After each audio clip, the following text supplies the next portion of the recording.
বৰ মিঠা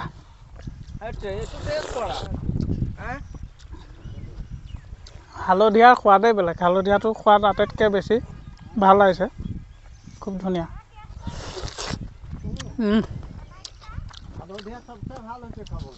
নমস্কাৰ বন্ধুসকল সকলোকে পুনৰ স্বাগতম জনাইছোঁ আজি আমাৰ খেতিডৰাত আছোঁ আপোনালোকক দেখুৱাম তৰমুজৰ খেতি পিছফালে দেখিছে আজি তৰমুজখিনি আচলতে দিয়া হ'ব আৰু এইবাৰ অকণমান ভেৰাইটিটো বৰ বিভিন্ন ধৰণৰ ভেৰাইটি কৰা হৈছে তৰমুজ আপোনালোকে বহুত দেখিছে কিন্তু আজি আপোনালোকক এনে কিছুমান তৰমুজ দেখুৱাম হয়তো আপোনালোকে তেনেধৰণৰ তৰমুজ দেখা নাই হয়তো বহুতে দেখিছে কিন্তু অলপ পৃথক তৰমুজ কৰা হৈছে এইবাৰ তৰমুজখিনি আপোনালোকক দেখুৱাম ভিতৰত এয়া আপোনালোকে দেখিছে এয়াই হ'ল তৰমুজ বৰ বিশেষ কৰা হোৱা নাছিলে মাত্ৰ 1.5 বিঘামান মাটিত কৰা হৈছিলে কিন্তু প্ৰডাকশ্যন যিমান দূৰ আশা কৰিছিলোঁ তিমান প্ৰডাকশ্যন আমি পোৱা নাই যদিও যথেষ্ট প্ৰডাকশ্যন পাইছোঁ প্ৰায় 27 কুইণ্টেল এতিয়ালৈকে বেচা হৈছিলে আজিৰ দিনটোত 27 কুইণ্টেল বেচা হৈছে 3-4টা ভেৰাইটি কৰা হৈছিলে আৰু ভেৰাইটিসমূহ আপোনালোকে দেখিছে সকলোবোৰ হাতে কামে লাগি গৈছোঁ তৰমুজ চিঙাত আপোনালোকে দেখিছে মোৰ ভতিজা সৰু ভতিজা সিও আনকি তৰমুজ কঢ়িয়াত লাগিছে আপোনালোকে দেখিছে ঘৰৰ খেতিৰ আনন্দ স্ফূৰ্তিৰ সীমা নাই সকলোৰে গতিকে এনেধৰণৰে তৰমুজৰ খেতি কৰি অসমত এক সুকীয়া ভাল বজাৰ এখন ইতিমধ্যে গঢ়লৈ উঠিছে সুন্দৰ প্ৰডাকশ্যন হয় এই তৰমুজটো এইবাৰ পোনপ্ৰথমবাৰ আমি কৰিছিলোঁ আমাৰ ঘৰত এয়া চাওক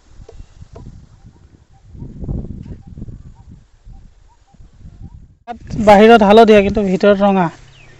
এইটো নাই খোৱা এইটো খোৱা নাই এইটো ভিতৰতো ৰঙা বাহিৰটো হালধীয়া এইটো কিমান ধুনীয়া এইটো বেয়া ন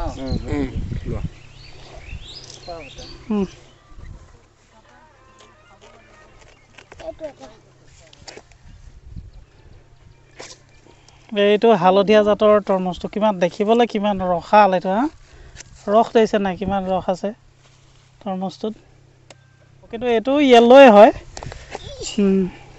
এইটো এইটো বেয়া হৈছে অকণমান ন কিন্তু এইটো ঠিকেই আছে তৰমুজ ছিঙাৰ পিছত আমি তৰমুজ তাতে খাইছোঁ আৰু ইমান সোৱাদ হৈছে তৰমুজখিনি বিশেষকৈ জৈৱিক পদ্ধতিত কৰা তৰমুজ বাবে হয়তো সোৱাদটো বেছি হৈছে জৈৱিক পদ্ধতিত কৰা তৰমুজৰ সোৱাদ ৰাসায়নিক পদ্ধতিত কৰা তৰমুজতকৈ